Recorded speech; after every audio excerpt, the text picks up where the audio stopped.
আচ্ছা, এত কিছু তো করে এলেন, তারপরেও মায়ের সাথে কি এত আলোচনা করছিলেন কোন দিকে? না খাওয়া তো একদম ঠিক মতো হচ্ছে না, আর শরীরটাও তো ভালো নয়। আমি তো সেটাই শুধুছি চটকুকি, শরীর যখন ভালো নেই তখন মথুর বাবু এত পরিশ্রম কেন করছেন? মা কয়েছে তাই? তুমি তো সব কথাই নিজের কানে শুনেছো বদ্দিদি, তাহলে এসব কেন শুধোচ্ছ আমাকে? মাকে কি করে বশ করলি চটকুকি?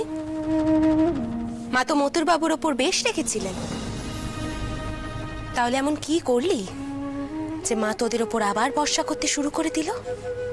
আচ্ছা চটকুকি, তোরা কি মাকে কিছু খাইয়েছিস রে, নাকি কোনো মন্তব্য তো ভুল টুল দিয়েছিস? কিছু দিয়ে থাকলে আমাকেও তো জানতে হবে। তোমার কি মাথা কানা গেছে? তুমি এসব কি কথা কইছো? আমি মাকে বশ করব? তুমি তো খুব ভালো করে জানো বদ্দিদি, তিনি এসব মানেননি। দাম চটকুকি, এমন ভান করছিস যেন ভাজা মাছটা উল্টা খেতে জানিস রে। ছোটবেলা থেকে যা চেয়েছিস তাই পেয়েছিস, বাবা মশাই তোকে মাথায় করে রেখেছেন, মা কোনো কালে তোর কোনো কথা ফেলেনি। আর আজ যাকে সব থেকে আপন বলিস সেই মথুর বাবু, তার সাথেও তো ছেচকুকির বিয়ের আগে তোর বেশ বন্ধুত্ব ছিল।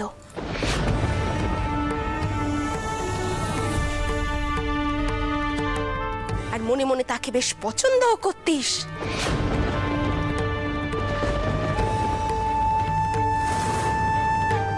কি করতিস নে বল?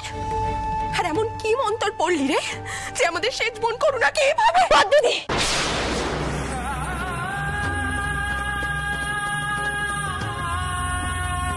চুপ করো, তুমি চুপ করো। আর না, তুমি নিজেই জানো না তুমি কি কথা কইছো। তুমি তুমি এভাবে শেষ দিদির কথা তুললে?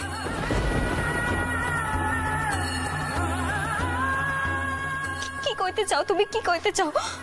আমার নিঃশেষে শেষ দিদি আমাদের সবাইকে ছেড়ে চলে গেছে।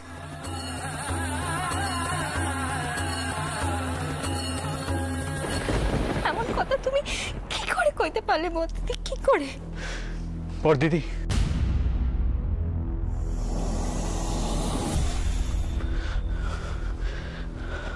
আপনি পারলেন আপনার নিজের ছোট মনকে এমন কথা বলতে? আমাকে না হয় আপনি সহ্য করতে পারেন, আমি বাইরের মানুষ, কিন্তু জগদম্বা তো আপনার বোন, আপনার সবচেয়ে ছোট বোন, তাকে আপনি এমন কথা বলতে পারলেন? মথুর বাবু, আমাকে এতটা বোকা ভাববেন নি। এই পদ্মমণি না দুনিয়া চেনে। যখন সম্পত্তি, কারবার, জমিদারি, টাকার কথা ওঠে নে, তখন কে বাপ, কে মা, কে ভাই, কে বোন, সব কারুর মনে থাকে না।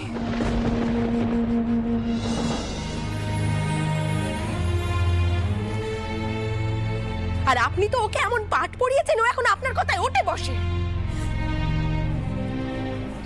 ও তো এখন শুধু আপনার স্ত্রী, আমাদের বোন তো আর নেই। ও ঠিক সেভাবে বদলে গেছে যেভাবে আপনি ওকে বদলে দিয়েছেন। আর আমি ভুলটা কি করেছি? যখন আপনার দাদার সঙ্গে শেচকুকির বিয়ে ঠিক হয়েছিল, তখন আপনারা দুজন ভাবেননি এরপরে আপনারা দুজন ঘর বাঁধবেন? তাই তো আমি ছোটকুকিকে শুধোচ্ছিলাম যে কি এমন মন্তর বলে ও সবাইকে এভাবে বশ করে ফেলছে। আমাকেও তো একটু শেখাতে পারে, আমি তোর বড় দিদি। এতে কি এমন ক্ষতি হয়ে যাবে?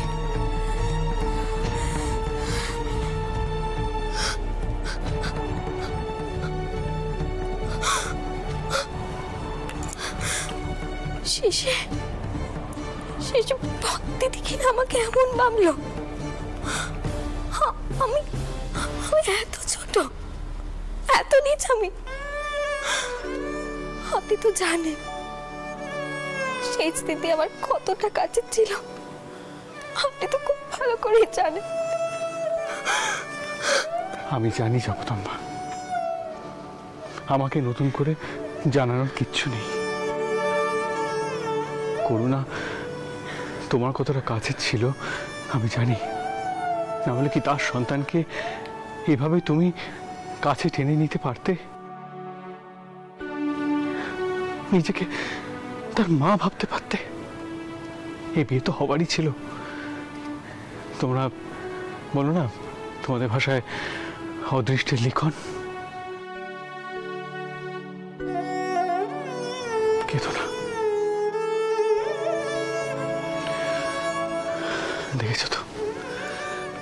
দেখেছো তো বাবা মশাই চলে যাওয়ার পর চারিদিকটা কেমন বিষিয়ে গেছে। বিষ একেবারে উপচে পড়ছে। কাউকে তো সেই বিষটা পান করতেই হতো, না হয় আমি পান করব। আর আমার সহধর্মিণী হিসেবে তোমাকেও তাই করে যেতে হবে। কিন্তু চারিদিকটা আমরা কিছুতেই নষ্ট হতে দিতে পারি না। যাদব, ভূপাল, মহেন্দ্র এরা এখন ছোট। এরা যখন বড় হবে তখন এরা কি পাবে বলো তো?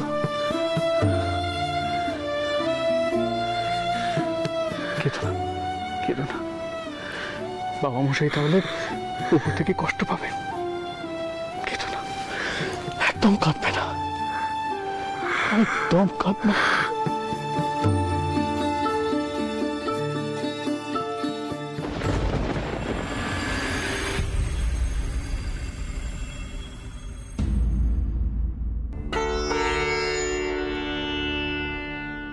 তুমি এইভাবে বসে আছো কেন মা? কি হয়েছে একটু বলবে?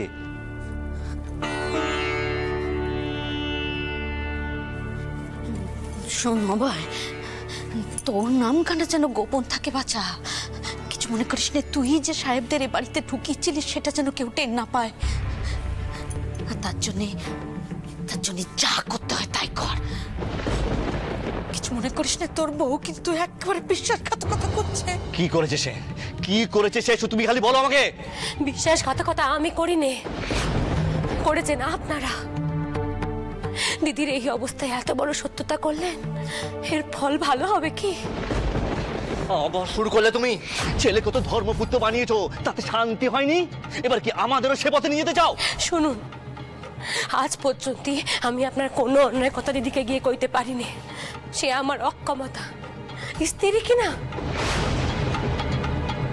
সর্বক্ষণ মনে হয় স্বামীর নামে এমন কুৎসা করবো, তাতে আমার পাপ হবে না তো? কিন্তু অন্যায় তো অন্যায়। আমি এখন আপনাকে কইছি, এখনো সময় আছে। দিদির কাছে গিয়ে কন যে সবের পেছনে আপনি ছিলেন। দিদির অনেক বড় মন, আপনাকে মাফ করে দেবেন। বাবা বাবা, এই না হলে আমার সতী সাধ্যী স্ত্রী? হ্যাঁ, কি ভেবেছো কি তুমি আমি ধরা পড়ে যাব? আমি ধরা পড়ে গেলেও কাউকে ডরাই না। আমি যা করেছি তার জন্য এতটুকু আফসোস নেই আমার। ছি ছি ছি ছি ছি। বরটাহুর মারা গেছেন, তারপর পরই আপনি এই সংসারের এত বড় ক্ষতি করছেন, আর তবু কইছেন আপনার কোনো আফসোস নেই? আপনার আফসোস থাকা উচিত। কি বলতে চাইছো তুমি? মা মা, তুমি শুনছো সরজ কি বলছে?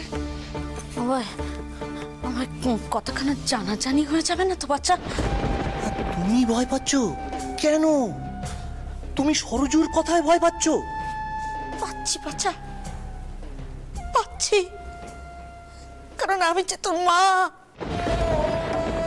তোর বউ আজকে আমাকে তোর সম্পর্কে যা বলেছে, আমি সে কথা মুখে উচ্চারণ করতে পারবো না। এবার নিশ্চয়ই আপনি আমাকে শুধোবেন। আমি কি কথাখানা কইছি জানার জন্যে? কথাখানা আমাকে কইতে হয়েছে।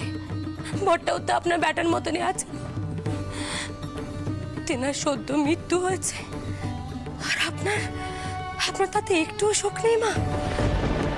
আজ ঠাউর না করুক, তেনার যদি কিছু হয়ে যায় আর দিদি জামাইরা যদি আমার... তুমি মাকে আমার মৃত্যুর কথা বলতে পারলে?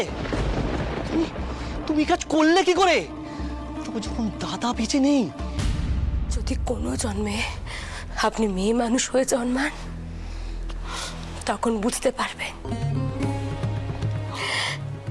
কোন দুঃখে একজন স্ত্রী তার স্বামীকে নিয়ে এমন একখানা উদাহরণ দেয়।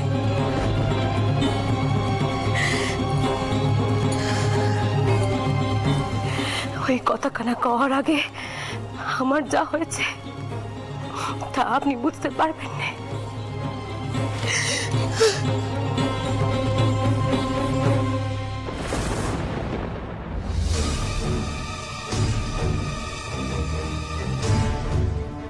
ওই সাহেব যাকে মথুর আটক করেছে সে মুখ খোলার আগেই তাকে মুক্তি দিতে হবে, আর সেটা আজ রাতেই।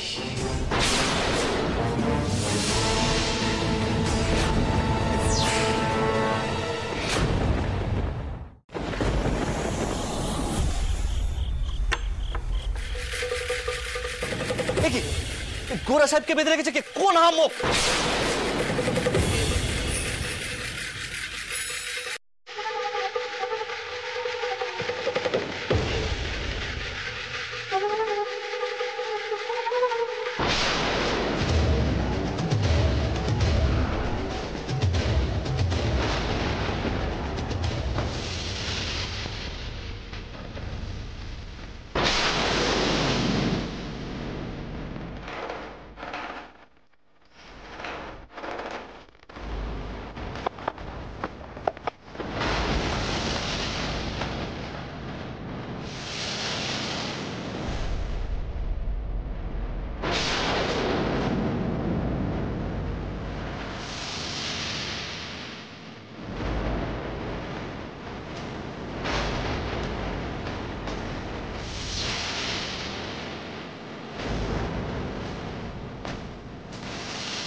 তাহলে ফাঁদে পা দিলেন খুড়োমশাই।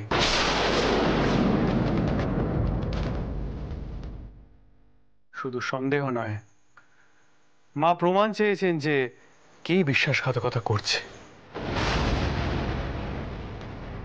ঘরের শত্রু বিভীষণটি তাহলে আপনি হলেন। চলুন। না না সেরু জামাই, তুমি ভুল করছো। আমি নিজের গুদাম নিজেই লুট করবো, তা হয় নাকি কখনো? এই গুদাম তো আপনার নয়, এই গুদামের মালিক ছিলেন বাবা মশাই, আর বর্তমানে মা।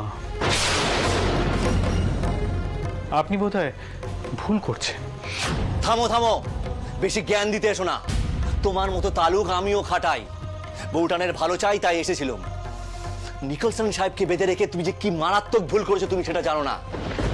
ওরা সাহেবরা ছেড়ে দেবে ভেবেছো? বউঠান দেউলিয়া হয়ে যাবে আদালতের খরচ টানতে টানতে, আর এর জন্য দায়ী থাকবে তুমি, শুধু তুমি। কথাটা মনে রেখো মথুর।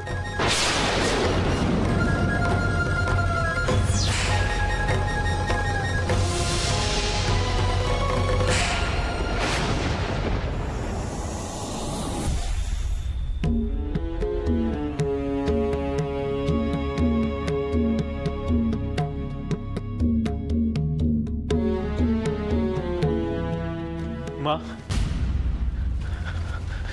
মা আপনি এখানে? জানেন মা, খুড়োমশাই গুম ঘরে গেছিলেন গোপনে সাহেবকে ছাড়াতে। উনি হাতে নাতে ধরা পড়েছেন। আপনি কথা বলুন। সর্দার, খুড়োমশাইকে ভেতরে পাঠাও।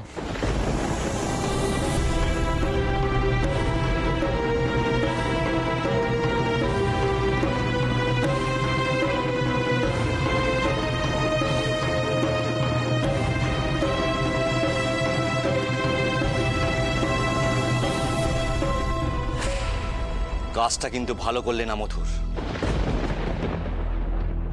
আমি চোর ডাকাত নই যে সর্দারকে দিয়ে আমাকে এইভাবে ধরে আনা হলো।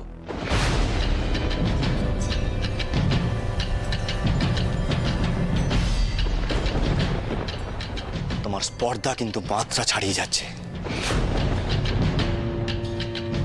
ওঠান ওঠান, ওকে এখান থেকে যেতে বলুন। জামাইদের সামনে আমি কোনো রকম কৈফিয়ত দিতে বাধ্য নই।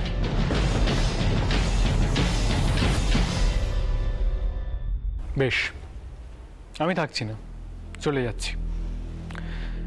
তবে একটা কথা মনে রাখবেন খুড়োমশাই, নাটুকেপনা করে আপনি বাঁচতে পারবেন না।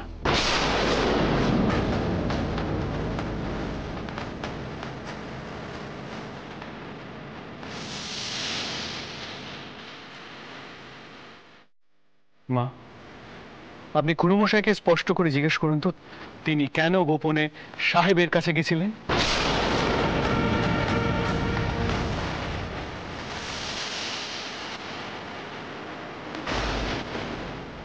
আর সাহেব যে বাধা আছে, যেন তার কষ্ট হচ্ছে,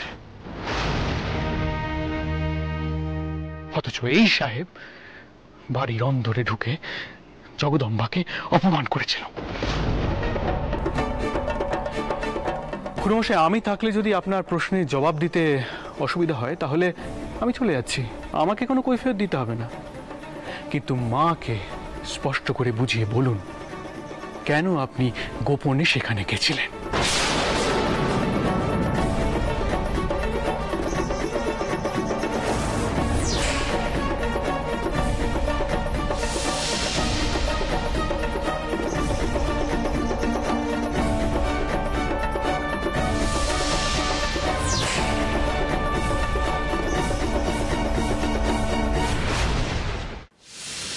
তা ঠাউরপো, মতুর তো আর এখনই কেনে নি, এবার আমি তাহলে তোমায় কটা প্রশ্ন করি।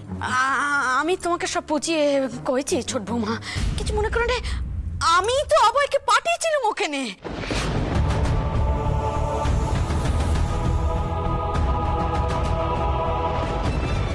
কিরে কিরে, তুই সব দোষ নিজের ঘাড়ে কেন নিচ্ছিস বাপ? সত্যি কথাটা ক বৌমাকে যে আমি তোকে পাঠিয়েছিলাম। ছোট ঠাকুমা, তুমি খুড়োমশাইকে পাঠিয়েছিলে? হ্যাঁ রে পদ্ম, আমি পাঠিয়েছিলাম। কিছু মনে করো না, আমি অভয়কে কইলুম যে অভয়, আমি শুনতে পেয়েছি যে সাহেবরা ওখানে ওখানে লুটপাট চালাচ্ছে, তুই যা। কিছু মনে করিস না, তোর দাদা অকালে চলে গেছে বলে তুই আর কোনো দায়িত্ব নিবি না? লোকে কি কইবে, নিজের বিবেকের কাছেই বা তুই কি জবাব দিবি? দাদা চলে গেছে বলে দাদার পরিবার থেকেও মুখ ফিরিয়ে নেবে? এটা কি হয়? কিছু মনে কর না, লোকে তো আর ভেতরের কথা জানবে না, তারা তো দেখবে যে তুমি আর জামাই মিলে কিভাবে আমার অভয়কে হেনস্থা করছো। আচ্ছা ছোট করি মা, আপনি এত কথা কইছেন কেন ঠাউরপোর হয়ে? ঠাউরপো তো নিজের মুখে কথা কইতে পারে নাকি?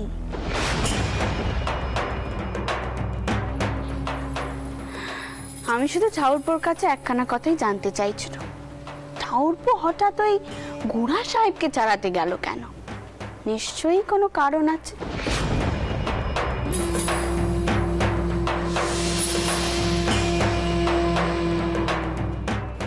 তা ঠাউরপো, তোমাকে একখানা প্রশ্ন করি, তার সঠিক জবাবখানা কিন্তু দিও ভাই। ওই ঘোড়া সাহেবদেরকে তুমি এই বাড়িতে ঢুকতে করেছিলে, তাই তো?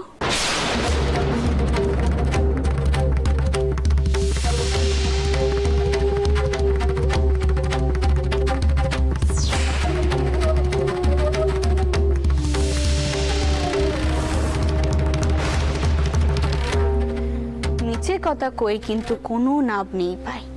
তুমি খুব ভালো করে জানো তুমি ধরা পড়ে গেছো। যদি বলি হ্যাঁ,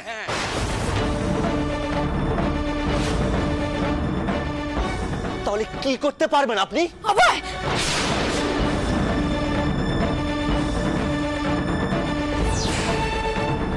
কি কইছিস কি বাপ? সত্যিটা শুনতে চাইছেন তো? সত্যিটাই বলছি।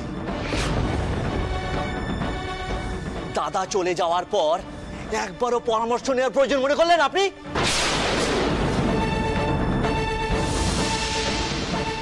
সবকিছু আগ বাড়িয়ে আপনার ছেলে জমাই করলো কেন? কে সে?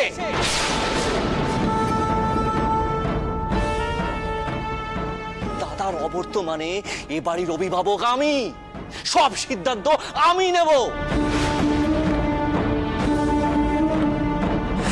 কে কবে শুনেছে যে স্বামী চলে যাওয়ার পর তার স্ত্রী সর্বে সর্ব হয়ে ওঠে? সমাজে অধিকার মেয়েদের দেয় না বোঠান।